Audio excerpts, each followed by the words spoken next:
Hey folks, welcome back to the Leeds Gamer. Just before I get into the video, do please do all the regular good stuff in terms of subscribing to the channel if you haven't already. Do please like and hype the video, and also hit the notification bell so that you don't miss any future content. The season hasn't quite finished yet, and it's possible that my opinions may change in 3 games time. But I thought, we're as near as damn it, we're practically safe. So I thought that I would rank the 10 permanent signings that we made last summer and basically rank them from best to not as good as the others. Because when you look at this list of 10 players, none of them have been terrible. I wouldn't even say that any of them have been bad. Obviously, some have been better than others, and to be honest, this list was incredibly hard to put together. When I was deciding who was going to go where, I changed the order 3 or 4 times at least. And as I say, there's a number of factors that comes into this. So in terms of number of games or minutes played, number of goals and assists scored, how many number 9s they've pocketed,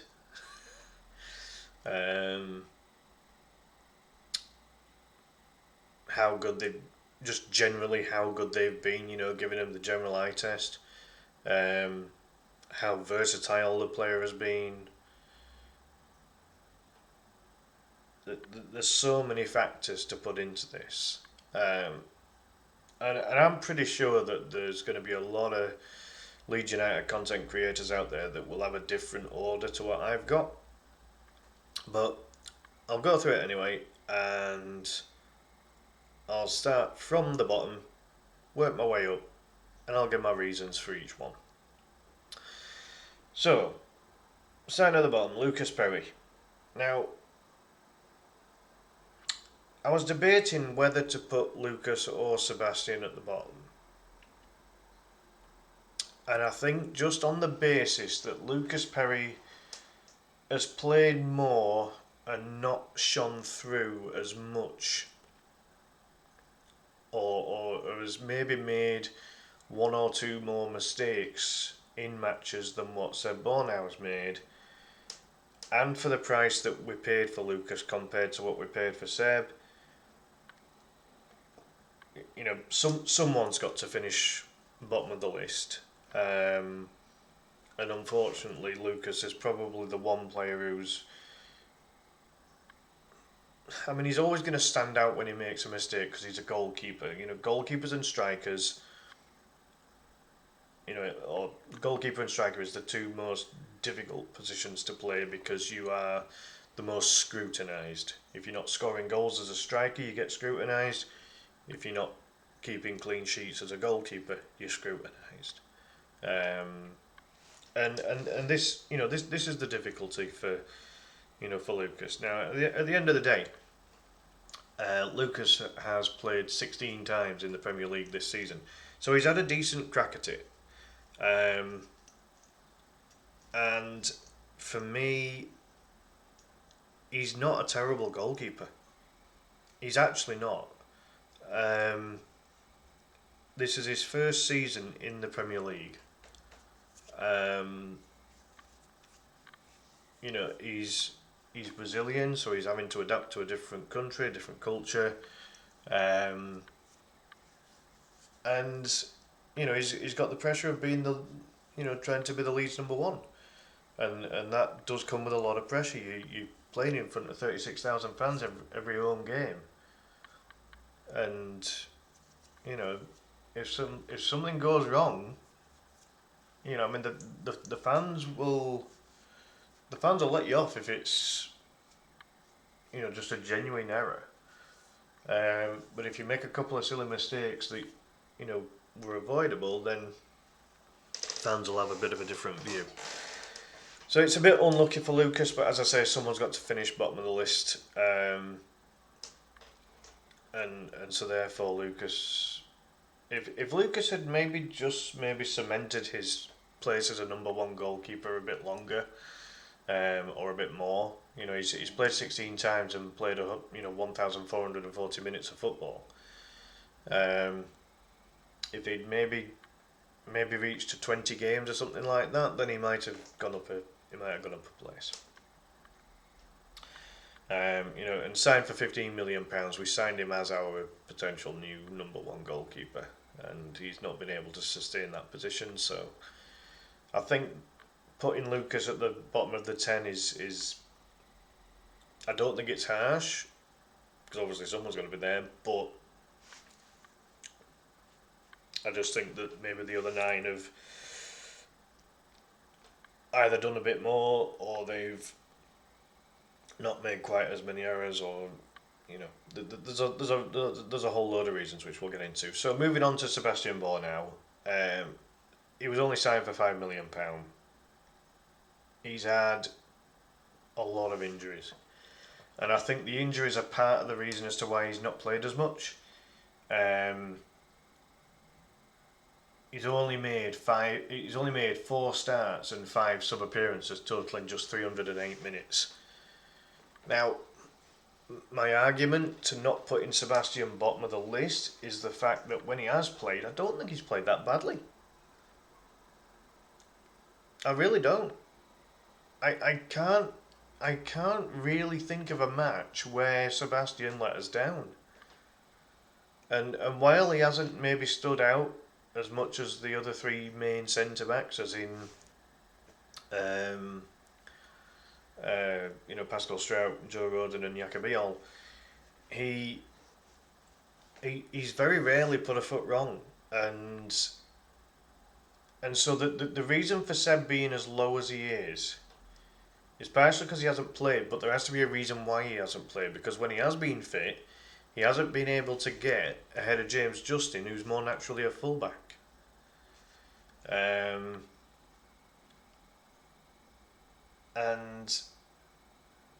Seb was obviously signed to be one of the primary centre backs this season, certainly the 4th choice, and he hasn't even been 4th choice really. So for that reason, because he just simply hasn't played enough, I certainly can't put him any higher. As I say, he's not really done anything wrong when he's played. Nothing major anyway. There's nothing major that sticks out in my mind. But then again, he's only played 308 minutes. It's only the equivalent of just over three full games. It's close to 3.5 games, which is, that's not a lot at all, is it? So it's only a very small sample size that we've got to go on with Seb Bohr now.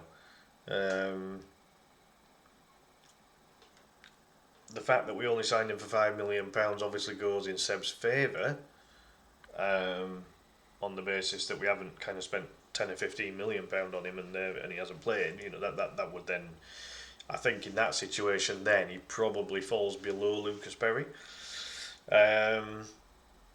So yeah, it's a strange one with Seb, because you'd think that on the moments where we've not been able to play with Pascal, Yaka and Joe, you'd think that Seb would be the next natural choice, and for whatever reason, when he has been fit and available, Daniel Farker hasn't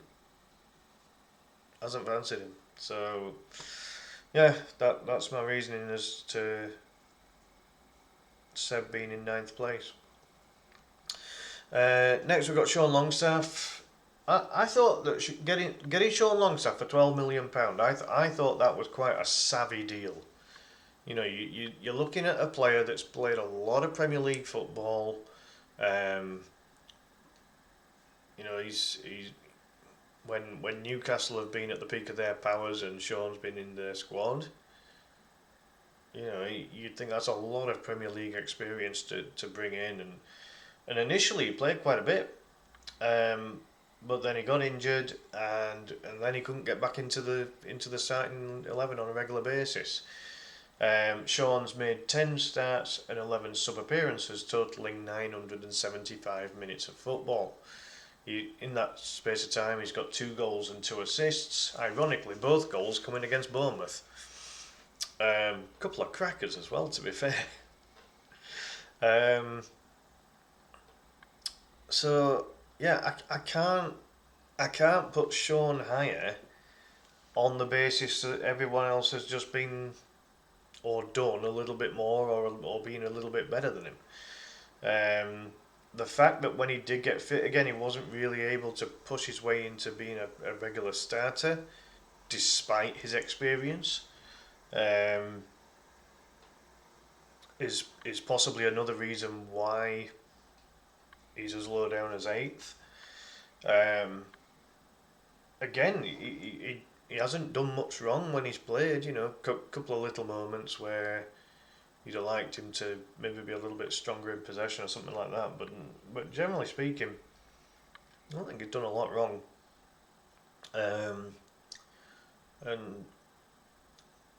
again, I don't think any of these signings have been bad signings. I really don't. They've all played their part in some shape or form this season. Um, but yeah, I just can't justify putting Sean any higher. But I couldn't put him lower either. Um, those 2 goals that he scored against Bournemouth were actually quite important in the sense that we were able to, without those 2 goals, we get 2 losses against Bournemouth. But in the end, we get 2 draws, partially because he's got a goal in the first one and he's got a goal in the second one. Crucial. Every point counts in this league. So yeah, just again on the basis that he's had time out with injury, a bit like Seb Bournemouth as well. They both had time out with injury, and so therefore I can't really push them up the list.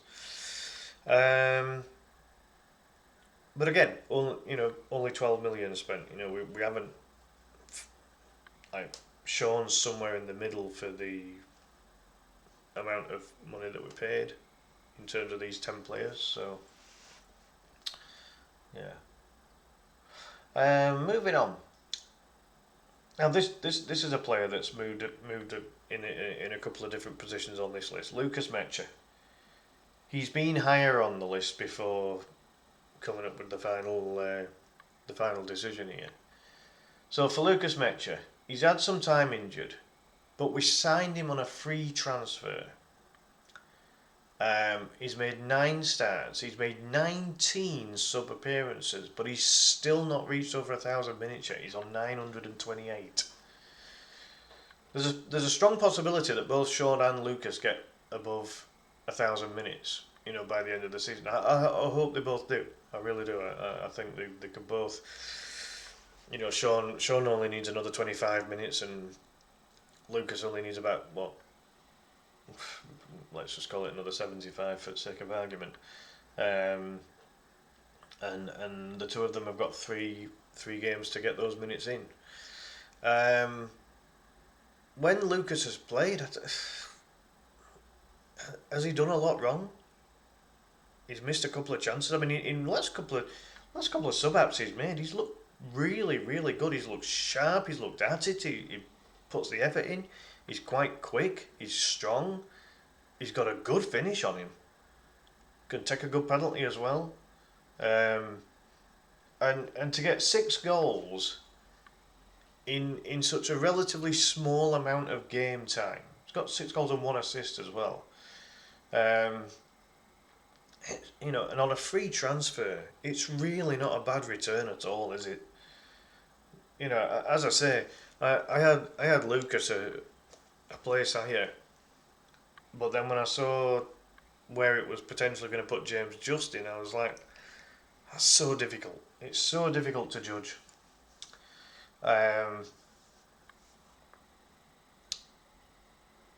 I really wish that Lucas had have had more game time this season. There has to be a reason. There's got to be something in Daniel Farke's mind as to why Lucas Metcher hasn't had more game time. Playing as a front two with DCL, not playing as a wide player or anything like that, but playing up, properly up front as a two-man strike force. There has to be a reason. Of which Daniel Farke has only really touched on once, and he basically said it's down, it's down to the opposition as to why Lucas hasn't played more. I find that a bit weak. It's not real. In my opinion, it shouldn't be a case of the opposition that you play against. It should be a case of trying to find the right formula for the players that can be the most effective for your team. Now, at the end of the day, I'm not a professional manager or coach or anything like that. I just watch a lot of Leeds United, and I can only go off the eye test with it all.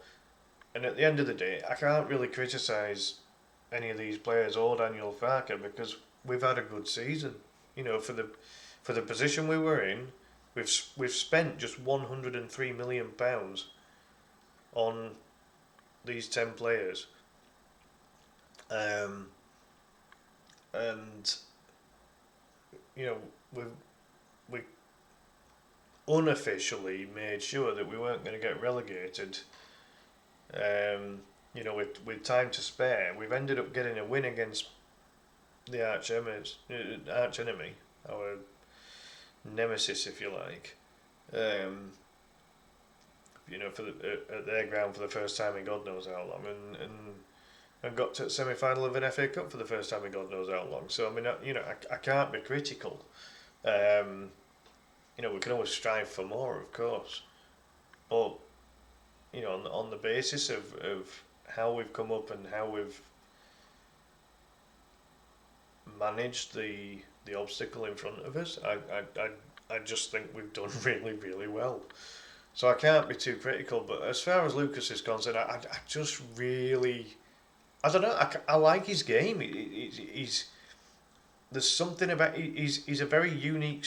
He's got as a striker, he's got a very unique style, and I think it's very awkward for defenders to cope with. And I think that Lucas and DCL as a strike force, I mean, considering they're both free transfers as well, I just think that on the couple of occasions where they have acted as a proper front two, they're a handful for the opposition. A massive handful. So I really wanted to put Lucas higher. And he was a touch higher. But I'll move on to James Justin now. Mr. Versatile.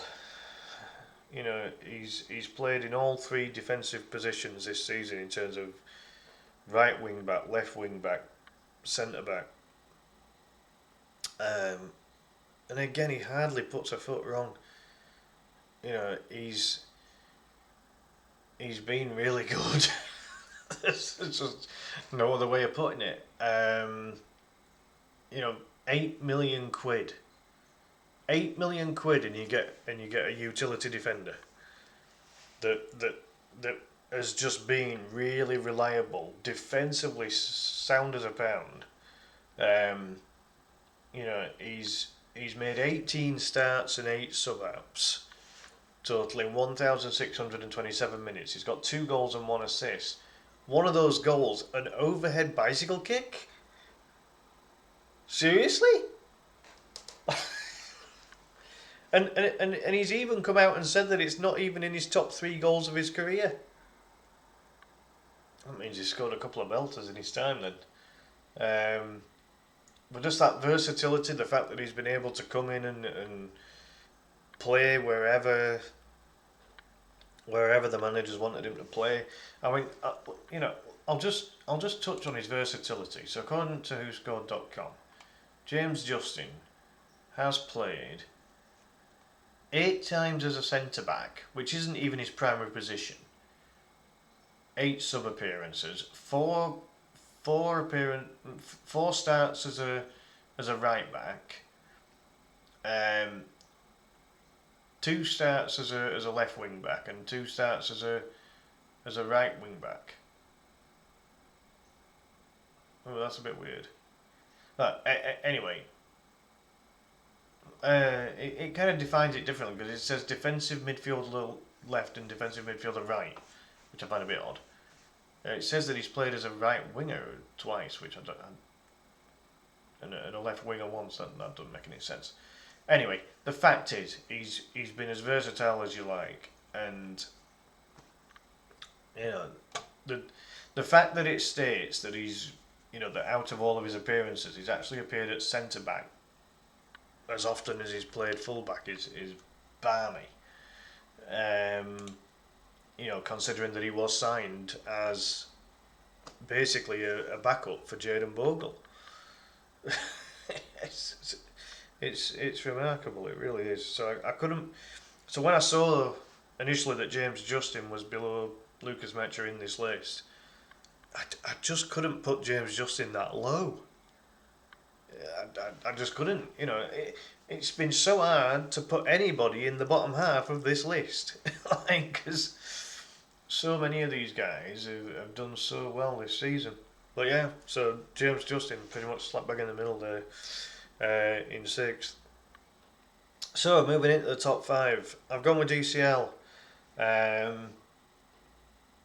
A free transfer, a guy that was signed who had been at Everton for bloody ages, loads of Premier League experience, bit of an injury problem in terms of his injury history. It wasn't great. He'd had a couple of seasons where he'd been heavily out, and he's on track for a season that's nearly as good as the season where he was managed by Carlo Ancelotti.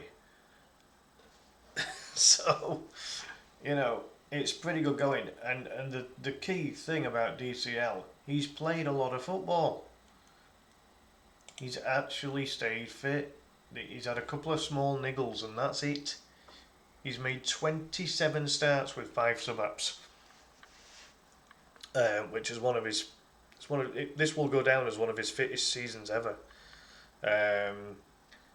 He's played 2,481 minutes, scoring 12 goals and getting 1 assist, on a free bargain. He's got an absolutely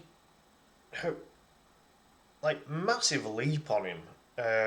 He just gets above and beyond defenders with the greatest of ease. He's a fantastic header of the ball, wins his headers a hell of a lot. I couldn't put him any higher on the basis that he has missed a few opportunities, but as the key number 9, and he has had matches where he's been a bit isolated as well, but again, is that really the fault of DCL? Or is it the fault of the other players not getting closer to him and not giving him that service?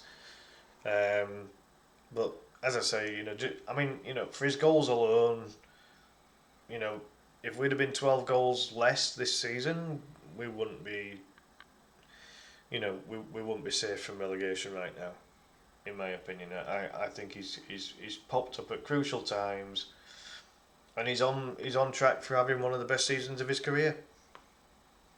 So, for me, he's got to be in the top half of this list. Just speaks really well on interviews as well. You can always tell the experience of a player with how they talk on the interviews, and there's just something about Dom's interviews that they're mature, they're experienced. You just know when someone knows what they're on about, and he definitely knows what he's on about. It's been impressive. Excuse me. Moving on to the next one. So this next choice was really difficult as well between Noah and Yaka. Noah Okafor. He's had his injury problems at certain times this season, and he always seems to get taken off between 60 and 70 minutes in a game because he just gets absolutely knackered.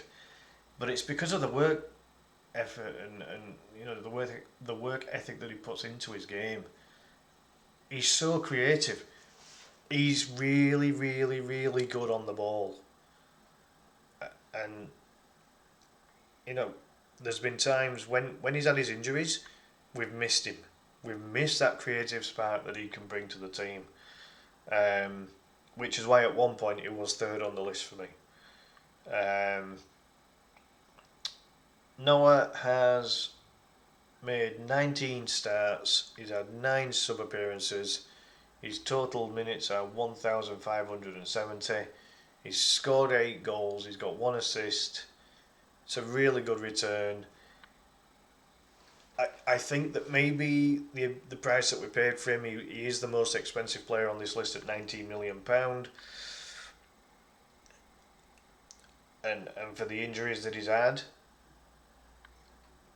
and the fact that he can't complete 90 minutes, I think it's fair putting him in fourth because of those reasons. Obviously, players don't dictate the prices that they're bought for. But when you do pay a lot of money for a player, you expect a good output, and we've had good output from Noah Okafor. Despite when you look at it another way, £19 million for a creative playmaker, that's actually cheap in today's market. You know, look at what some of the other clubs have paid for theirs, and it's been 2, 3, 4 times as much. And it's like, you know, we've been able to get Noah for £19 million. It's still been a bloody good deal, and he's popped up with some superb goals. He really has. You know, he's one hell of a player. You know, I've seen a couple of people trying to compare him with Rafinha. I wouldn't put him on that level. But I would say that Noah's the best creative playmaker we've had since Rafinha. He's an excellent player as Noah. He really is. If we could somehow sort out the fitness level in terms of being able to get him, you know, if he has to come off on 80 minutes instead of 60 or 70, you know, it's an improvement. And if we can keep him fully fit for an entire season, he's going to get into double figures for goals. There's no doubt about it. He is that damn good. But yeah, I think that fourth place is fair for Noah. Next, the man that pockets opposition number 9s for breakfast and then gobbles them up for lunch. Yaka only one massive mistake that he's made this season, and that was that blatant, deliberate double arm push that conceded the penalty, which I couldn't understand what Yaka was playing at with that one. But aside from that, this fella has kept so many in form opposition number 9s. Right? Let's not sugarcoat this. He has kept Haaland quiet. He's kept Thiago quiet. I could just reel them all off. But we'll be here till next week. Since we moved to the back 3, and you put Yaka in the middle because he's got the least pace out of the 3 centre backs. So you've got Pascal and Joe either side of him that are really comfortable and really good on the ball, and they've got a little bit of pace about them. And then you've got Yaka. He's a brick wall. The guy is a machine. He's one of those old style defenders. He gets his head in the way. He tackles. He's strong as a bloody ox. You're not going to beat Yaka. You're just not. If you beat Yaka, then you may as well nickname yourself the Hulk. It's just not happening. Um, Jacobiol has been absolutely excellent, and it's insane that he hasn't even started over 20 games this season. I actually cannot believe that statistic. I know that for a chunk of the first half of the season he didn't play, um, and that was because we were playing with two at the back, and it was because Pascal Struijk and Joe Rodon were playing quite well. Um, and we were, as I say, we were playing four at the backs, two centre backs, and Yaka was having to bide his time to get in. But since we moved to the back three, he's been absolutely superb. And I think maybe the fact that he knows he's got two good centre backs either side of him, it just removes a little bit of pressure for him, and it allows him to play his game. Um, you know, he was a fair chunk of money for for a centre back. He was about 16, 17 million pound, but yeah, worth it. Absolutely worth it. Got him from Udinese in Serie A. I'm just amazed that he's only got 18 starts and 4 sub-apps, totaling 1,643 minutes. I mean that, you know, if he stays fit, he's going to play the other 3 games, isn't he? Surely. Um, so that'll get him over his 20 starts. And could he get over? Could he get over 2,000 minutes if he don't get subbed off and he starts every game?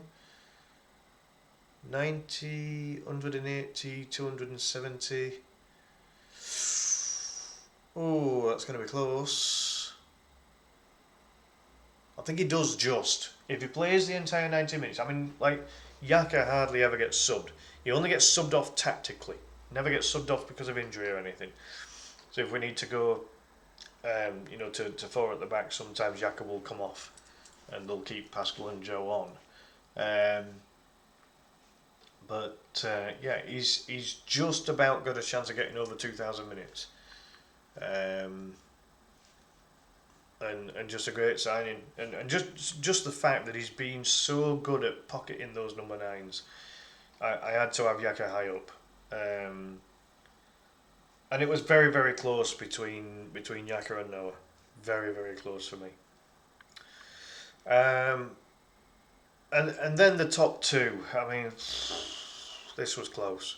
This was close. Very, very close. Yeah, this was difficult for me. This Anton Stack. What a signing! I mean, what a bloody signing! We've got Anton for 18 million quid. He's made 26 starts and 1 sub-app, totaling 2,215 minutes, and in that time he's got 5 goals and 3 assists. He's a set piece specialist. Has been really good from set pieces. He's scored some direct free kicks, some absolute belting direct free kicks. We haven't had a right-footed set piece specialist in a long time, and yeah, Anton's brilliant. From those, his delivery from corners, he very rarely takes a bad corner. Very rarely takes a bad corner. He just knows how to drift that ball into the box. And as I say, he can strike it. He can strike at goal. And then the couple of goals he's got from open play, my God. And it's not just his goals and assists. Like, he's 1 metre 93 tall, for Christ's sake. He's an absolute unit. He's incredibly tall. He's a presence in that midfield, but he can move. He's no slouch for a guy his size, and he's just a very good technical midfielder. He can do the defensive side. I mean, we signed him as a DCM, for Christ's sake. When does a DCM get 5 goals and 3 assists in one season? And bearing in mind, we haven't finished the season. These guys could improve their statistics between now and the end of the season. Um, but yeah, he's just been absolutely fantastic. And you know, it when we haven't had him on the couple of small injuries that he's had in the season, we have missed him. There's absolutely no doubt we've missed him. Um, so yeah, a superb signing, and he's got to get in Germany's squad. Surely, surely, he's got to.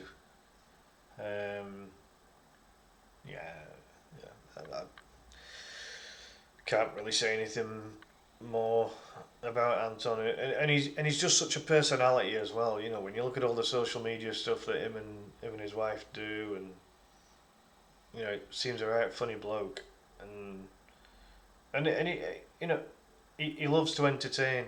And you can see that on the pitch. Bit similar with Noah as well. He loves to entertain on the pitch. Um, yeah, great signing, great signing. But taking the number one spot, and I just could not put GG top of this list. I have been wax lyrical about Gabriel Gudmundsson all season. The guy, I cannot understand how he has not got some goals and assists in the Premier League this season. He's been so damn good. He's defensively good. He's good going forward. He's a good crosser of the ball. He some of the tackling he's done and some of the tracking back he's done, and to me he's just a very complete left wing back.